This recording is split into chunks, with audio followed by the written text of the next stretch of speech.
Hola. Ahí estamos. No, está bien.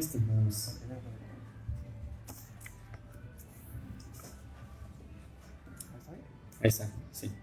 Buenos días, hermanos. No recuerdo una mañana en que hayamos cantado más fuerte.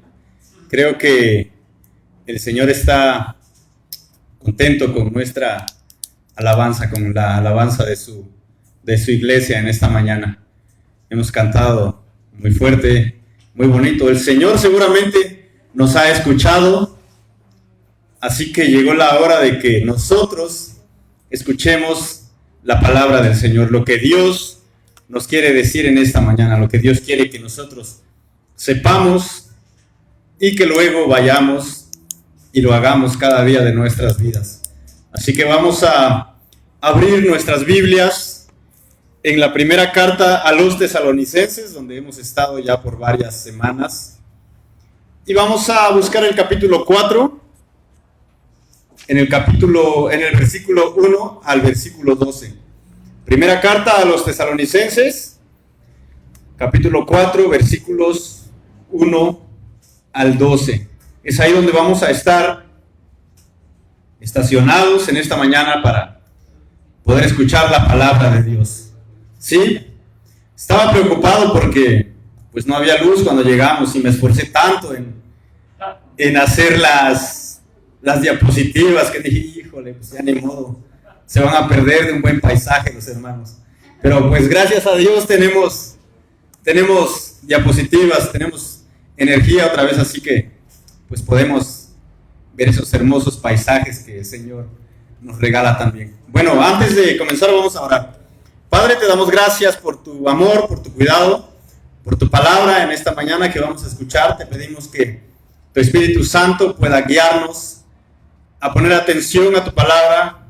Ayúdame, Señor, a poder exponer este pasaje y que mis hermanos sean desafiados por tu palabra, que sean confrontados, que sean animados también, Señor, a poder vivir vidas santas cada uno de nosotros para poder agradarte en cada paso que damos en este mundo, Padre, mientras nos preparamos para poder recibir al Señor que viene por su iglesia.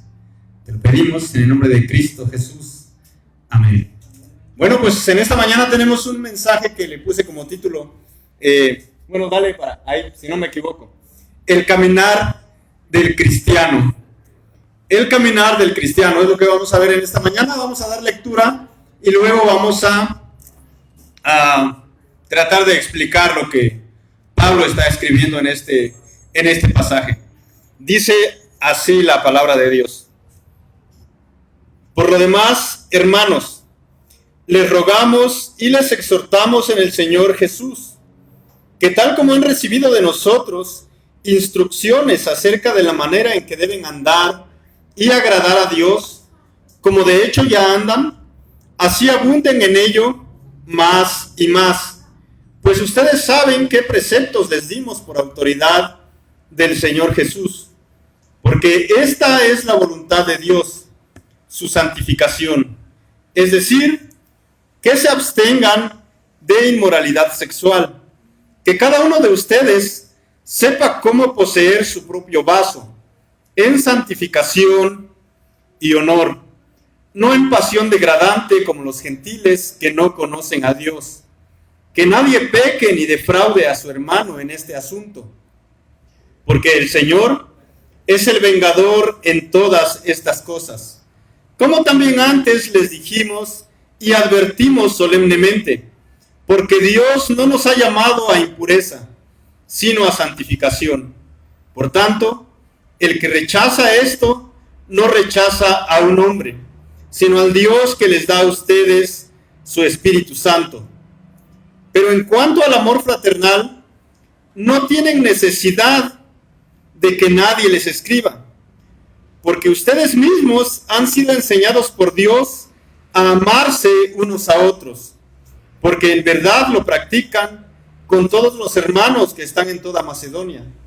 Pero les instamos, hermanos, a que abunden en ello más y más, y a que tengan por su ambición el llevar una vida tranquila y se ocupen en sus propios asuntos y trabajen con sus manos, tal como les hemos mandado, a fin de que se conduzcan honradamente para con los de afuera y no tengan necesidad de nada. Bueno, esto es lo que Pablo escribe a los tesalonicenses.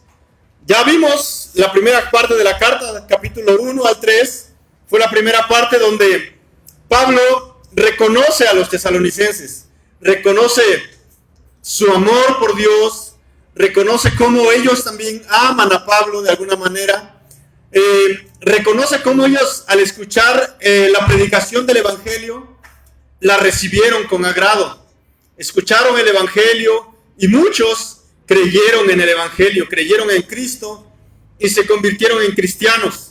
Recordamos que vimos en esos capítulos también del 1 al 3 cómo Pablo les muestra preocupación. Les dice, estaba preocupado porque yo no sabía qué estaba pasando con ustedes.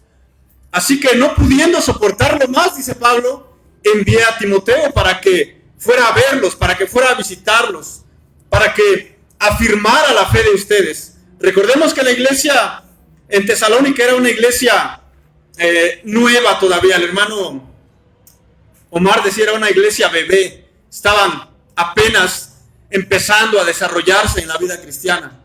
Entonces Pablo estaba preocupado por ellos. Envía a Timoteo y Timoteo regresa con buenas noticias, con excelentes noticias. Pablo, los tesalonicenses están caminando bien. Aún a pesar de las pruebas, siguen firmes en su fe en el Señor. Siguen firmes en su amor por Cristo. Así que Pablo, más tranquilo, ¿ahora qué va a hacer? Va a dar un paso más adelante. Del capítulo 4 al 5 vamos a encontrar la segunda parte de la carta. Y vamos a ver ahora, ya no informes de Pablo, ya no informes de los tesalonicenses, sino instrucciones que Pablo les va a dar a los tesalonicenses para que vivan de esa manera. Ahora vamos a ver lo que Pablo quiere que los tesalonicenses lleven a la práctica, en su andar diario, en su vida diaria, en cada paso que ellos den. Y Pablo les va a decir, por lo demás, hermanos, les rogamos y les exhortamos en el Señor Jesús, que tal como han recibido de nosotros instrucciones acerca de la manera en que deben andar. ¿Qué es esta palabra andar? Caminar. Andar es caminar. O también conducirse. De esta manera deben andar. De esta manera deben caminar. De esta manera deben conducirse. De esta manera deben ustedes vivir cada día de sus vidas. Ahora que ya son cristianos, escuchen, porque Dios quiere que vivan de esta manera que les voy a decir. Ya Pablo dice que antes les había dado instrucciones. Y ahora dice, quiero que escuchen porque Dios quiere que vivan de esta manera. Dice, en que deben andar y agradar a Dios. Dice Pablo, ustedes deben andar de tal manera que agraden a Dios, que sus vidas sean un deleite para Dios. Y dice Pablo, como de hecho ya andan. Está diciendo Pablo, lo que les voy a decir ustedes ya lo están haciendo, ya están viviendo de esa manera. Pero no basta con que vivan de esta manera, sino, dice Pablo, así abunden en ello más y más. ¿Qué quiere decir Pablo? La vida cristiana no es como que llegas a un punto y de ese punto ya llegaste a lo máximo. Eres el rey de los cristianos. No, sino que la vida cristiana es ir dando un paso y otro paso y otro paso. Ir avanzando, ir progresando. No es como un agua que se queda estancada y se queda ahí nada más, sino debe ir más, debe fluir, debe avanzar. De esa manera es la vida cristiana. No podemos quedarnos estancados en un solo lugar. No sé si han visto algunos niños que lamentablemente están enfermos. Y los ves, nacen Y empiezan a pasar los meses. Pero parece que el niño está siempre del mismo tamaño. Y te empiezas a preocupar y dices, ¿pero qué pasa? Tiene 5 meses, 6, 1 año y como que no se desarrolla. ¿Es algo normal esto? No, hay un problema ahí. De la misma manera, hay un problema cuando un cristiano parece de la misma medida. Sigue siendo un bebé y tiene 2 meses en la iglesia, bueno, pues tiene razón. Pero de repente tiene 6 meses en la iglesia y lo ves igual. Y tiene 1 año, y 2, y 3, y 5, y 10 años, y sigue igual. Y dices, no, pues, no se está desarrollando, de plano no es cristiano, no ha nacido de nuevo. Entonces, Pablo dice, ustedes ya están viviendo como les voy a decir, pero quiero que abunden más y más, quiero que sigan dando pasos hacia adelante, quiero que sigan avanzando como cristianos, quiero que sigan desarrollándose como cristianos. Ese es el mensaje que Pablo les va a dar a los tesalonicenses. Y ese es el mensaje también que Dios nos quiere dar a nosotros. Dice luego el versículo 2, pues ustedes saben qué preceptos les dimos por autoridad del Señor Jesús. Ustedes ya saben, hermanos en Tesalónica, qué preceptos, qué mandamientos les dimos por autoridad del Señor Jesús. No de nuestra autoridad, dice Pablo, sino la autoridad de Cristo, la autoridad de aquel que murió por ustedes. Así que siendo por autoridad de Cristo, ustedes deben poner atención y obedecer. Dice el versículo 3, porque esta es la voluntad de Dios. Y es ahí donde entramos en el caminar del cristiano. Bueno, ahí está. No sé si han escuchado esta pregunta. Y ustedes mismos tal vez se han hecho esta pregunta. Y yo mismo me he hecho esta pregunta y decimos, yo quisiera saber cuál es la voluntad de Dios para mi vida. Yo quisiera saber qué es lo que Dios quiere que yo haga. Y decimos todavía, si Dios tan solamente me dijera qué es lo que Él quiere que yo haga, si Dios tan solamente me hablara y me dijera qué es lo que debo hacer como cristiano, sin tardarme ni un segundo, lo haría. Quiero descubrir cuál es la voluntad de Dios. Es la frase que normalmente escuchamos en muchos lugares. Nosotros mismos tal vez la hemos dicho. ¿Quieren saber cuál es la voluntad de Dios para sus vidas? ¿Sí? ¿Están seguros? Híjole, pues aquí está, bien clarita. Así que vamos a poner atención y vamos a ver qué es lo que Dios quiere. No tenemos que hacer tantas cosas para saber la voluntad de Dios. Simplemente vamos a leer el versículo 3 de Tesalonicenses y vamos a descubrir la voluntad de Dios para nuestras vidas. Dice Pablo, y el primer punto, el caminar del cristiano. ¿Qué es lo que hace el cristiano? Bueno, pues camina atrás. ¿Estamos atrás todavía? Ahí, excelente. Camina en santidad. Cuando decimos camina, pues estamos diciendo vive. Vive en santidad. Dice el versículo 3 y vamos hasta el versículo 8. Porque esta es la voluntad de Dios. Aquí está, escúchenla. No se les vaya a perder. Esta es la voluntad de Dios. Anótenla si pueden. Aunque ya la tienen anotada ahí, pero si quieren pueden hacerlo para que cuando se pregunten ¿cuál será la voluntad de Dios para mi vida? Vayan a su apunte y digan, aquí está. Lo puedo recordar bien. Dice Pablo, su santificación. Esa es la voluntad de Dios para la vida de todos los cristianos, de todos los que hemos creído en Jesús como nuestro único y suficiente Salvador. Sean adolescentes, jóvenes, adultos, personas mayores. Esta es la voluntad de Dios para sus vidas. Su santificación. Es decir, que se abstengan de inmoralidad sexual. Que cada uno de ustedes sepa cómo poseer su propio vaso en santificación y honor, no en pasión degradante como los gentiles que no conocen a Dios.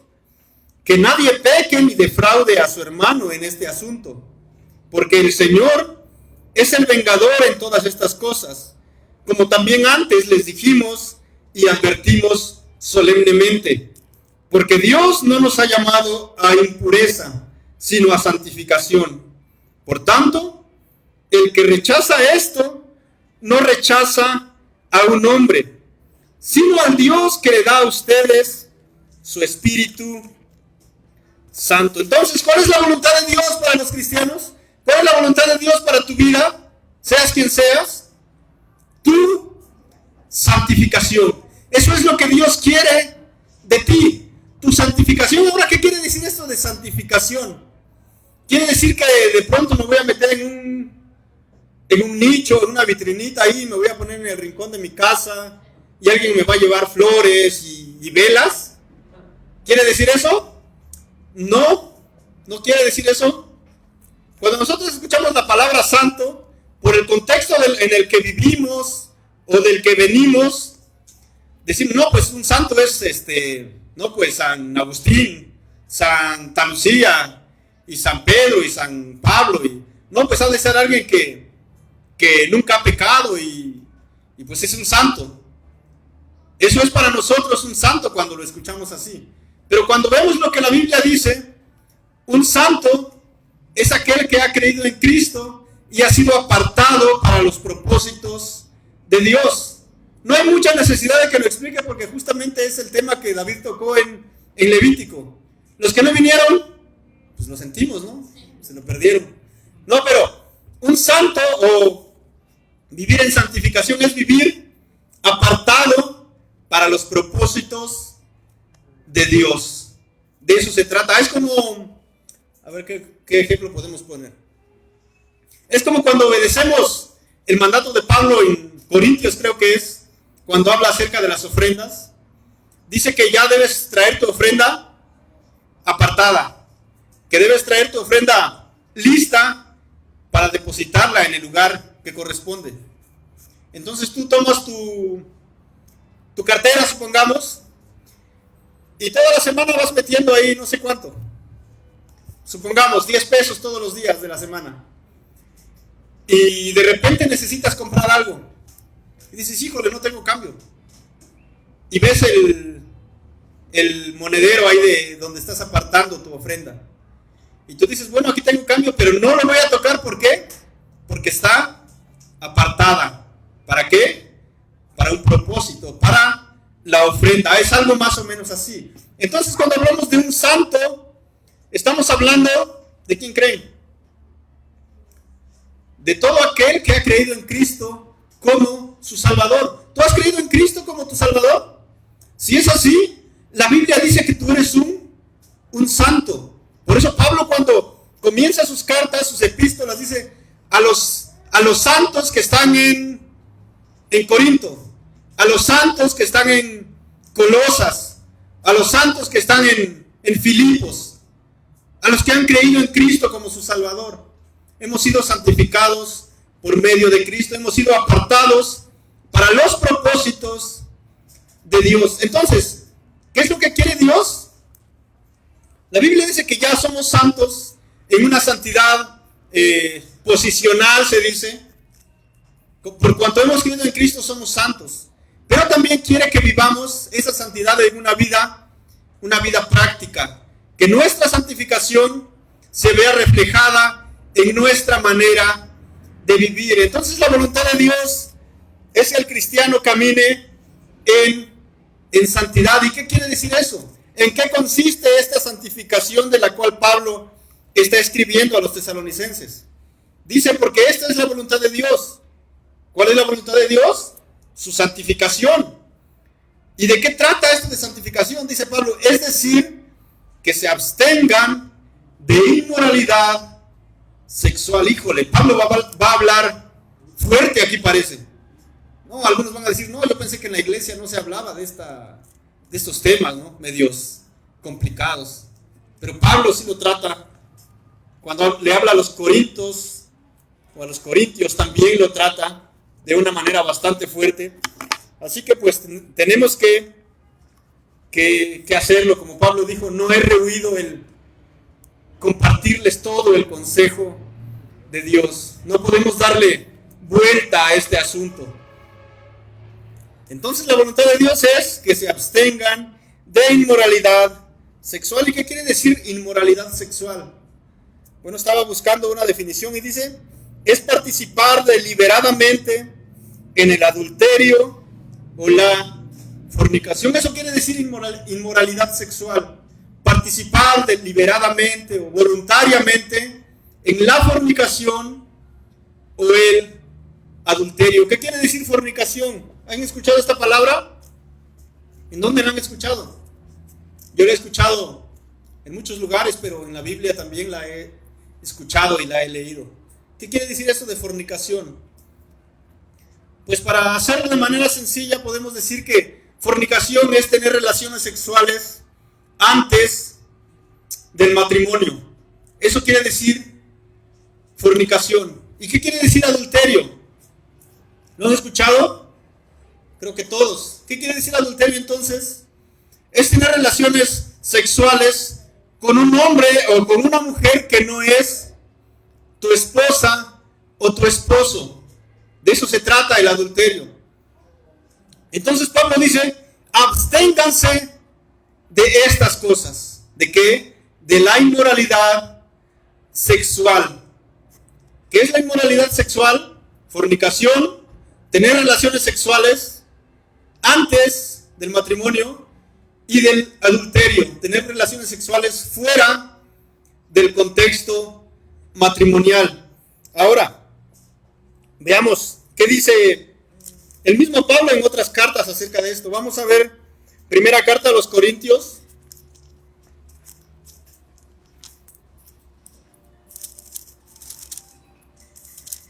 En el capítulo 6, versículos 18 al 20.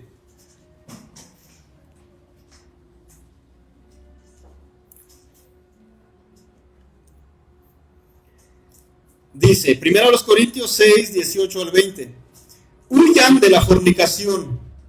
Todos los demás pecados que un hombre comete están fuera del cuerpo, pero el fornicario peca contra su propio cuerpo.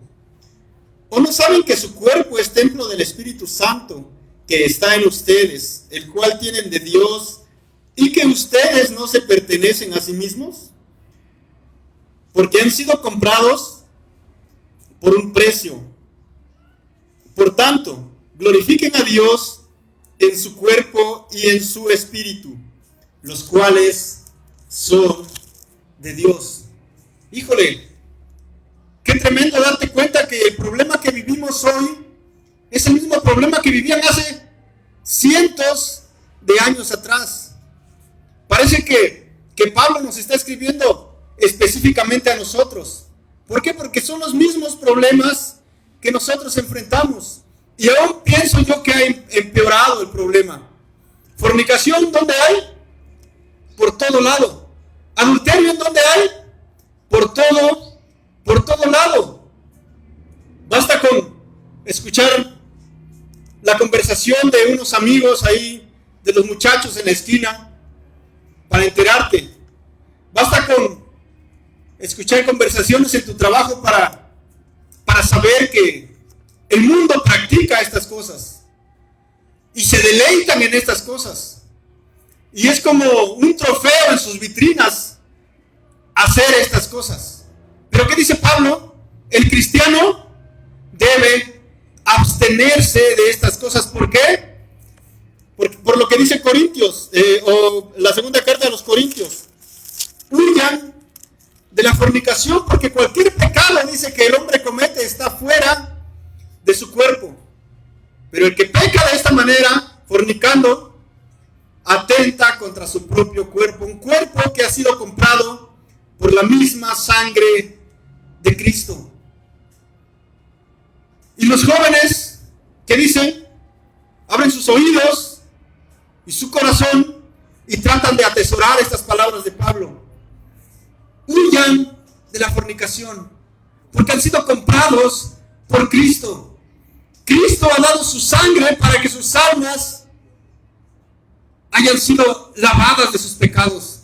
Y dice Pablo, no pueden volver a esos pecados de donde Cristo los ha sacado.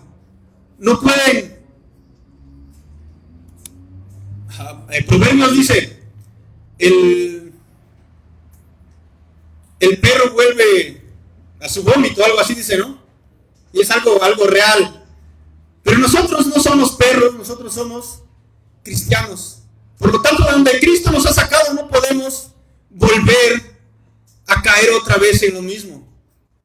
Por supuesto que seguimos siendo débiles, seguimos siendo pecadores, pero ahora pecadores que luchan contra ese pecado. La fornicación, el adulterio. Dios hizo el sexo. Si nosotros volvemos al primer capítulo de Génesis, dice que Dios creó al hombre, a la mujer, los bendijo y les dijo, multiplíquense y llenen la tierra. Dios creó el sexo, pero en el contexto del matrimonio solamente. Había un hombre, había una mujer, y con la aprobación de Dios les dijo, multiplíquense. ¿Y cómo el hombre y la mujer podían multiplicarse? Pues por medio de las relaciones sexuales. Es algo lógico, pero solamente en ese contexto. Las relaciones sexuales son hermosas en el contexto del matrimonio, pero no fuera de ellas. No fuera de ese contexto, no del contexto que Dios aprueba. ¿Qué dice Pablo? Absténganse de estas cosas. Ahora, ¿por qué les escribe esto a los tesalonicenses? Porque seguramente en el tiempo de los tesalonicenses, en la cultura en la que ellos vivían era algo normal. Porque incluso había cultos, podemos decirlo así, religiosos, donde se practicaban estas cosas, donde había mujeres a las que se les llamaba prostitutas sagradas. Eran usadas para adorar a sus dioses, teniendo relaciones sexuales con los hombres que iban a adorar ahí. Era algo normal en ese tiempo, pero no para Dios, no para los cristianos. Entonces Pablo les dice, no hagan lo mismo que los demás. Ahora ustedes son nuevas criaturas, personas que han sido compradas por la sangre de Cristo. Por lo tanto, no pueden practicar lo mismo que los demás, lo mismo que sus vecinos. Ustedes son santos, han sido apartados para los propósitos de Dios. Por lo tanto, aléjense de estas cosas, aléjense de estas prácticas. Vamos a seguir leyendo. ¿Qué más dice? Que cada uno de ustedes sepa cómo poseer su propio vaso en santificación y honor. Qué raro esto, ¿no? Que cada uno de ustedes sepa poseer, dice, su propio vaso. No, pues tal vez Pablo ya se había enterado del coronavirus, ¿no? Y pues compartir vasos era medio peligroso. No, sino que aquí hay dos posibles traducciones. Vaso puede decir cuerpo, o puede significar cuerpo, y vaso también puede significar esposa. Que cada uno sepa poseer su propio cuerpo en santificación y honor, o que cada uno sepa cómo poseer su propia esposa en santificación y honor. ¿Recuerdan? Pedro también le llama a las mujeres un vaso más frágil. Entonces puede tener cualquiera de los dos significados. Pero si ya sea que sea tu cuerpo o tu esposa, ¿cómo dice Pablo que debes poseerlo? En santificación y honor. No en pasión degradante como los gentiles que no conocen a Dios. Esas son las instrucciones de Pablo. Ahora, como les decía, Pablo está bien actualizado con nosotros. Parece que nos está escribiendo a nosotros.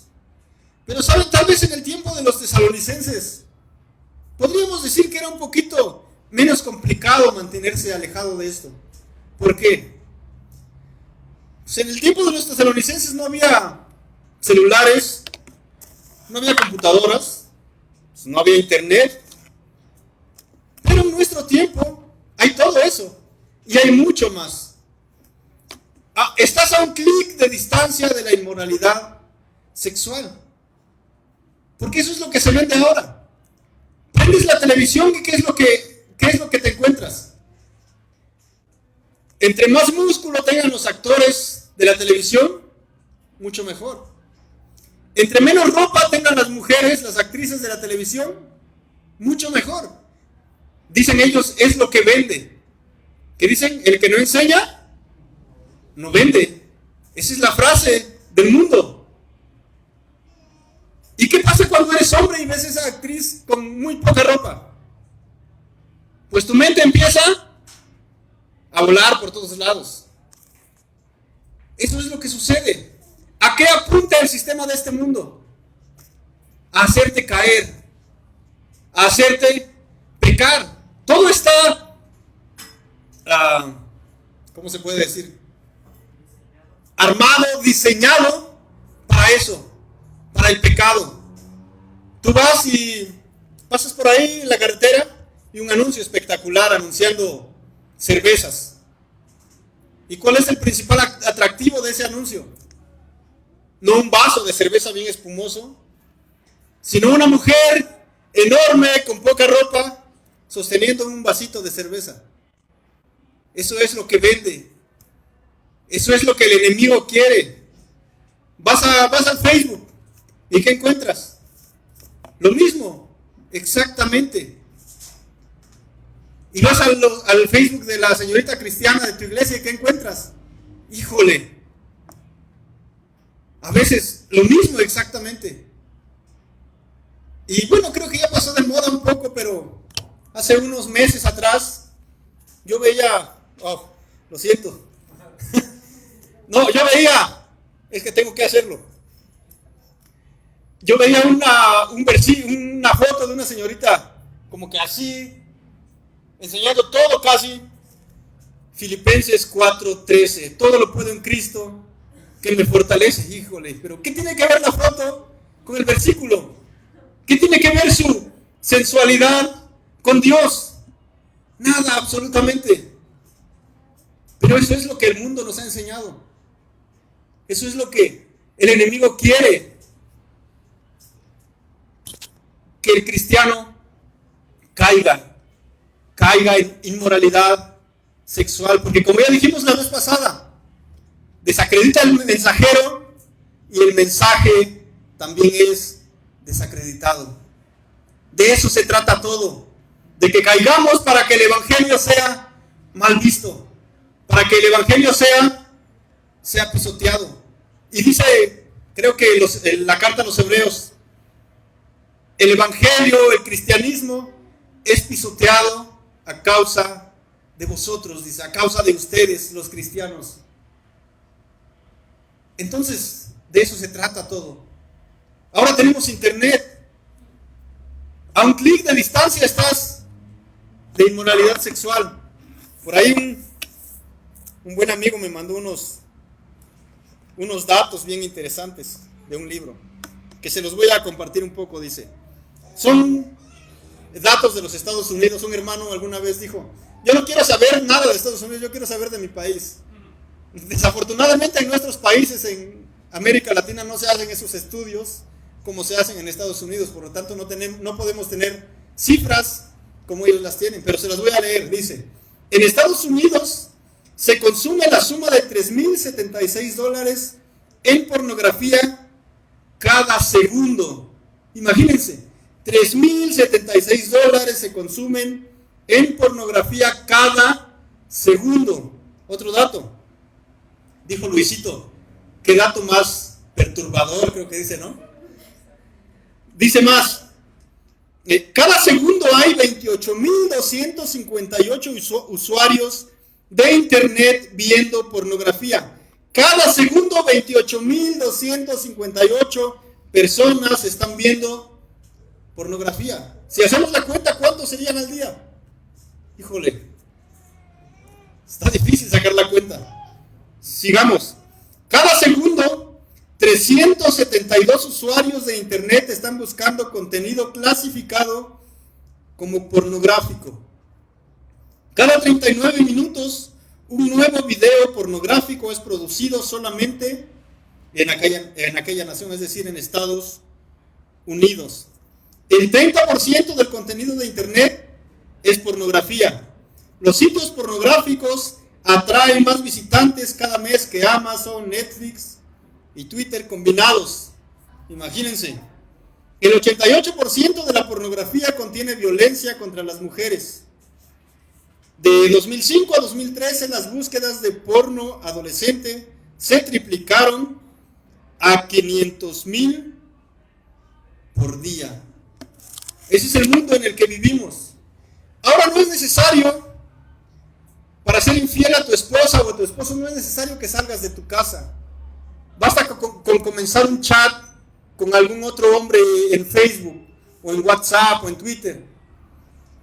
Para caer en inmoralidad sexual, no es necesario que salgas de tu cuarto. Basta con tener tu celular disponible. Entonces Pablo dice, ustedes como cristianos deben abstenerse de esto, deben huir de esto, lo más alejado posible, porque no le agrada a Dios. No es la voluntad de Dios. No es la voluntad de Dios que tú como joven o adolescente tengas relaciones sexuales con tu novio o con tu novia. Sí es la voluntad de Dios que tú te cases y entonces puedas disfrutar de lo que Dios creó a plenitud. No es la voluntad de Dios que tú engañes a tu esposa o a tu esposo con otro hombre o con otra mujer. Si es la voluntad de Dios que tú le seas fiel. De eso habló el Señor Jesucristo en Mateo 5. ¿Lo han leído alguna vez? ¿No? Bueno, pues vamos a leerlo entonces. Mateo 5, en el versículo 27.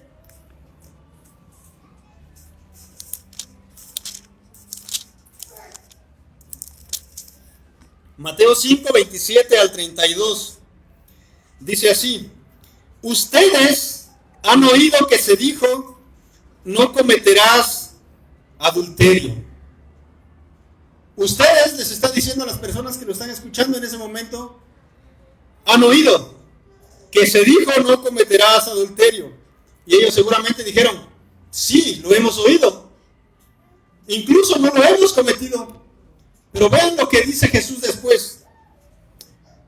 Pero yo les digo, el que mire a una mujer para codiciarla, ya cometió adulterio con ella en su corazón.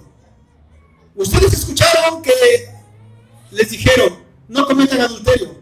Pero yo, dice Jesús, el Mesías, el Rey, el Hijo de Dios, les digo que cualquiera que mire a una mujer para codiciarla o deseándola, ya cometió adulterio con ella en su corazón. Entonces los estándares de Jesús son altos. Jesús dice, ni siquiera puedes mirar a una mujer para desearla sexualmente. ¿Por qué? Porque ya has pecado con ella en tu corazón. Es por eso que cuando ves una imagen en internet, en una revista o en la televisión y empiezas a codiciar a esa persona, ¿qué dice Jesús? Pues lo siento, amigo, ya has cometido adulterio. Híjole, y decimos, no, pues Jesús está bien pesado, ¿no? Qué difícil, qué complicado poder cumplir las demandas de Jesús.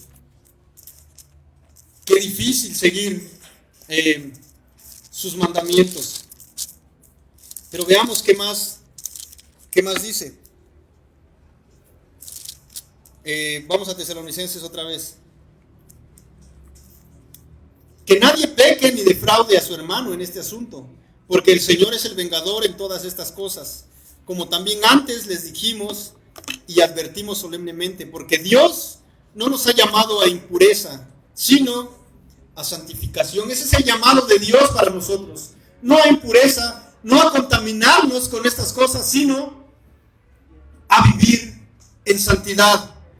Por tanto, el que rechaza esto, no rechaza a un hombre, dice Pablo, sino al Dios que le da a ustedes su Espíritu Santo. Pablo dice, el que rechaza estos mandamientos, estas instrucciones, no está rechazando a un hombre. No me están rechazando a mí, Pablo, que les estoy hablando, sino que están rechazando a Dios mismo. ¿Por qué? Porque Dios les da a ustedes el Espíritu Santo. ¿Y qué tiene que ver el Espíritu Santo en esto? ¿Qué es el Espíritu Santo? El que nos da poder para rechazar todas estas cosas. Es el Espíritu Santo el que nos ayuda a alejarnos de esta inmoralidad sexual que nos envuelve y que son como telarañas que nos quieren atrapar. ¿Recuerdan el libro, la película de los hobbits? Cuando las arañas los atacan y los envuelven en telarañas. Es algo así. El enemigo te quiere atrapar en su telaraña y colgarte ahí para que te seques y estés más sabroso cuando te vaya a devorar. Es así la inmoralidad sexual, como una telaraña que parece suavecita, no como una seda, pero que poco a poco te va envolviendo hasta que terminas muerto allá adentro, en la panza de la araña.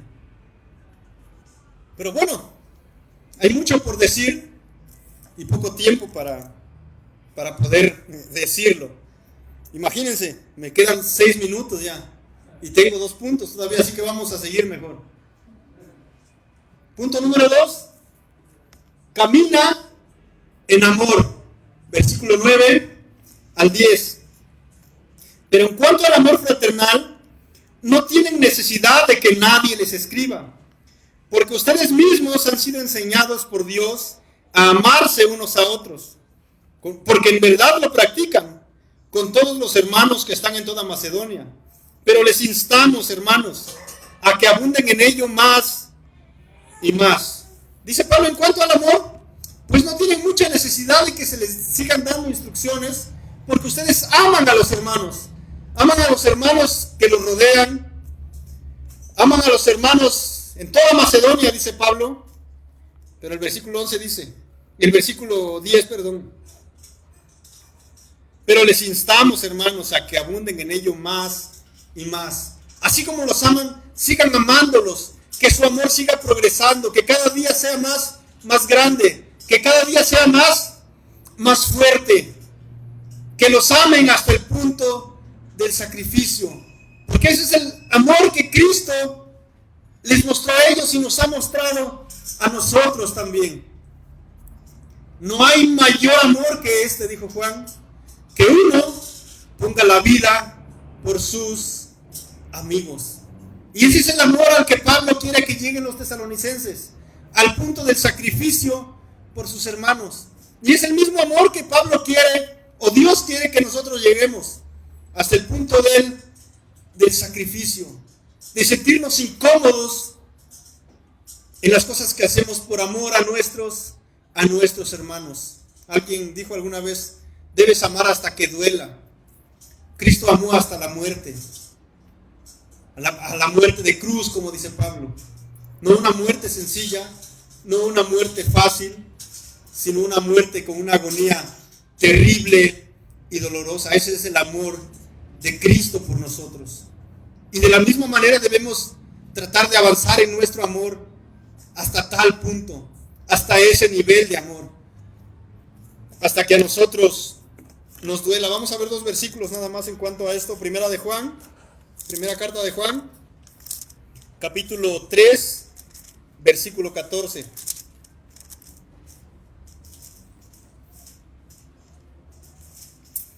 Nosotros sabemos que hemos pasado de muerte a vida porque amamos a los hermanos. El que no ama permanece en muerte.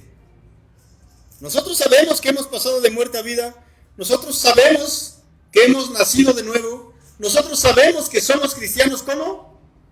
En que amamos a los hermanos, dice Juan. Veamos ahora el capítulo 4, versículos 9 al 12.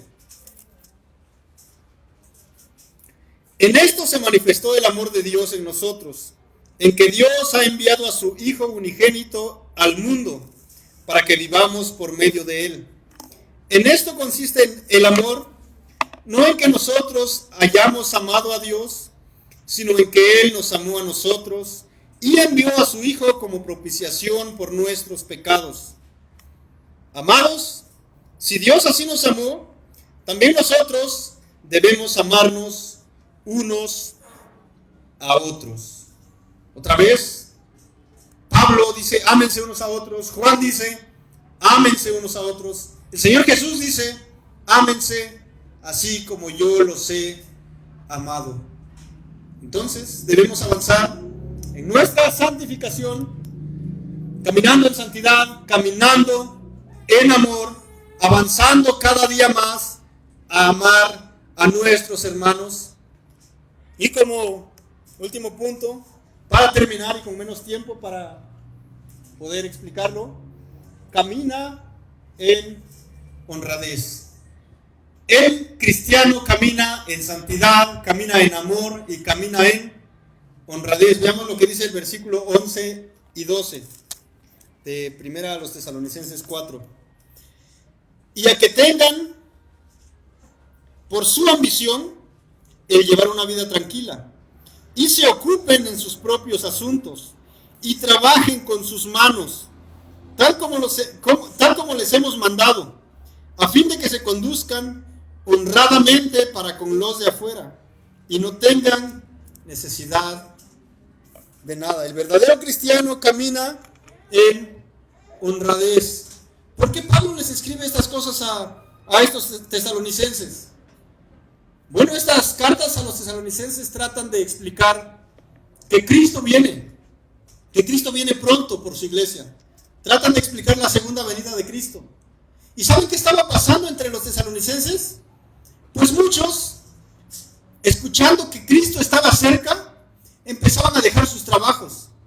Y decían, no, pues, ¿de qué vale trabajar si Cristo está ya casi tocando la puerta?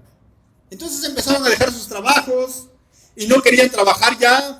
Posiblemente muchos dejaban de traer sustento a sus familias. Y entonces Pablo les escribe, y a que tengan por su ambición el llevar una vida tranquila, se ocupen en sus propios asuntos. ¿Qué pasa cuando una persona está ociosa? ¿Qué pasa cuando no tiene nada que hacer? Pues se empieza a meter en asuntos que no le importan, ¿no? Empieza a estar de metiche, empieza a estar hablando y metiéndose en cosas que no les importa. Por eso dice Pablo que cada uno y se ocupen, dice, en sus propios asuntos. Ocúpense en sus propias cosas, dice Pablo. Y dice luego, y trabajen con sus manos, tal como les hemos mandado. Y si nosotros vamos a la segunda carta a los tesalonicenses, vamos a ver esto más claro todavía. Segunda a los tesalonicenses, capítulo 3, versículos 5 al 15.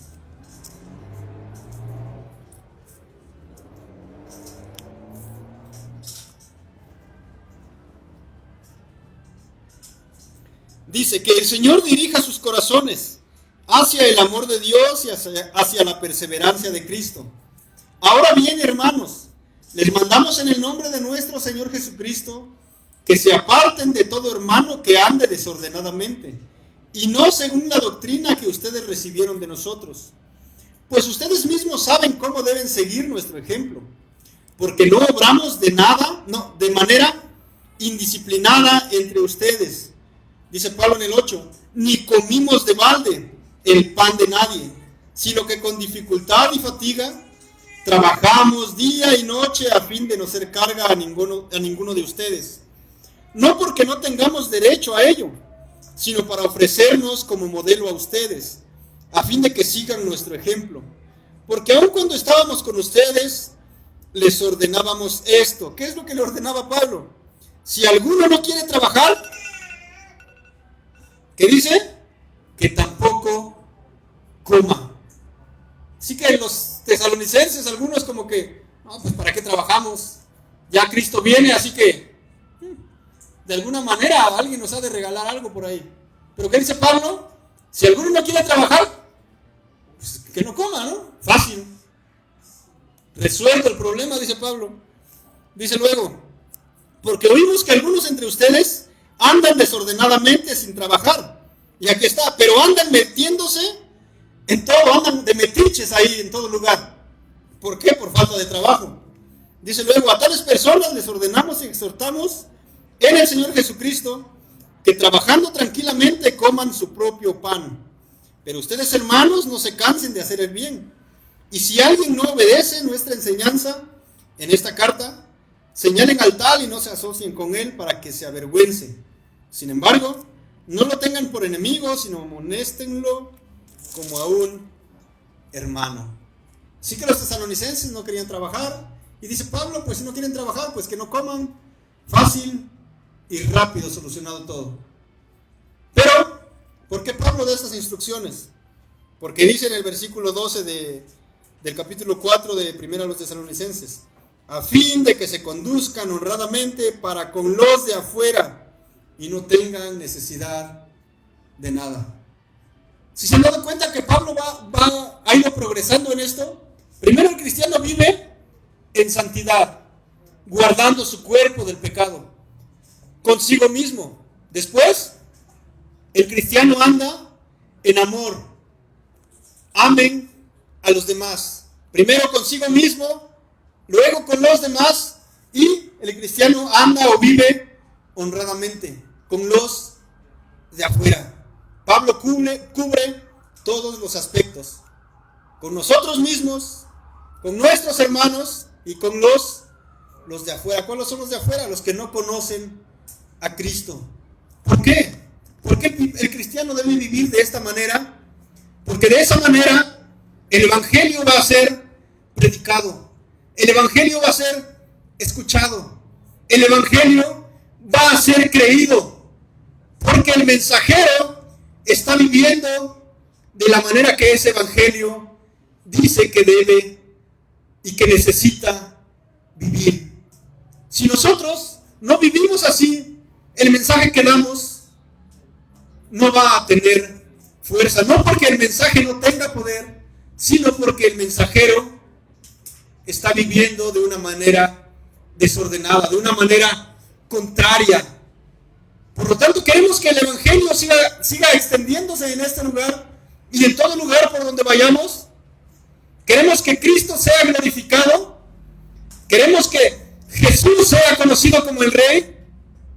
Pues vivamos como cristianos. Eso es lo que dice Pablo a los tesalonicenses. Eso es lo que dice Dios a Comunidad Gracia Redentora. ¿Quieren que el evangelio sea creído? Pues vivan como el Señor de ese evangelio. Vivan como Jesús. Vamos a orar. Nuestro Dios, te damos gracias por tu palabra. Gracias porque esta carta nos hace despertar, como decimos, nos jala las orejas, nos jala de los pelos y nos dice que vivamos conforme a tu evangelio, Padre. Te pedimos que tu Espíritu Santo nos ayude a cada uno de nosotros a poder hacerlo, Señor. Que avancemos poco a poco, Padre, que vayamos, alguien dijo, avanzando lentos, pero seguros, Señor. Que crezcamos en santificación, que crezcamos en amor los unos por los otros, que podamos vivir honradamente, Señor, trabajando y llevando sustento a nuestras propias casas, porque tú así lo quieres, Señor. Esa es tu voluntad, Padre. Te pedimos que nos ayudes, Señor, que nos guíes y nos dirijas en este mundo que nos quiere atrapar y que nos quiere devorar, Padre. Que tú puedas ayudarnos a salir victoriosos de esta batalla que estamos librando cada día, Señor. Te lo pedimos en el nombre de Cristo Jesús, nuestro Salvador. Amén.